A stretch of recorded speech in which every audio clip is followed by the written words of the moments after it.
How much of a monthly spread do we need in order to justify staying in a deal? Hey, welcome to another Q&A Thursday. It's Chris Prefontaine with Smart Real Estate Coach. This question came in from you guys. Thank you for sending it in. I encourage you guys to do that all the time, whether you send it to support@smartrealestatecoach.com or you post on YouTube or one of the social media channels. It was just simply, how much spread do you guys need to make a deal worth it? This is kind of a loaded question because, first of all, I'm assuming you mean payday number two. I can only assume that because spread could mean the back end as well. But payday number two, there are other factors you want to look at here. What is our goal? Minimum in our average tends to run around 300. Do we have higher and lower and break-even spreads? Yeah, why? Well, how much principal pay down is there on the underlying debt? So that means if you have a sandwich lease, is there underlying debt? And if there is, how much principal is coming off of it? If it's massive, could you maybe forego some monthly spread on the payday two in order to pick up $1,000 or $1,500 a month on a mortgage it's paying down and going to your benefit at the end? That'd be cool. That'd be a reason to sacrifice some payday two. So see, there's different ways of looking at this. Also, it would matter if it's a subject to or a sandwich or an owner financing. Why? Well, if it's a sub two, what other benefits are you getting? Depreciation, long-term ownership, all kinds of cool benefits.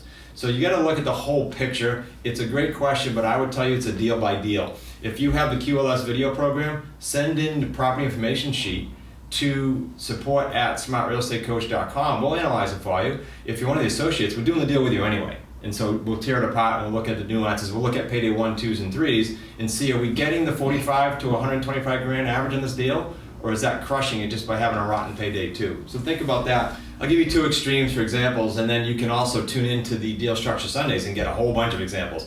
We have a deal out in Springfield, Mass, where the monthly spread, the payday 2, was around our average, but we were getting zero principal pay down. It was an older deal, and recently it got cashed out, and so it's fresh in my mind here. Not a deal I would do again, but sometimes it's the opposite, no payday 2 and great principal pay down. Another one, total opposite of the spectrum, it's an owner financing deal where we're paying the seller only $1,000 a month principal pay down, okay, so that in itself is great.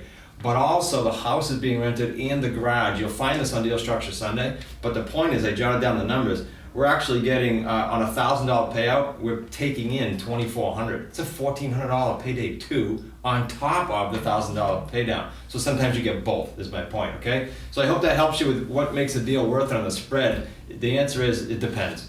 Thanks for tuning in to another Q&A. Be sure to list your questions here wherever you're reviewing the video. And more importantly, jump on to our third Thursday of the month, Wicked Smart Sit Down, where all or one of the team members come on and you get to, on Zoom, live, whether you do video or audio, ask questions, ask about our programs, listen to others brainstorming, and very much look forward to seeing you there. I can tell you what, you'll consider it time very well spent. Third Thursday of the month, Wicked Smart Sit Down. See you next week.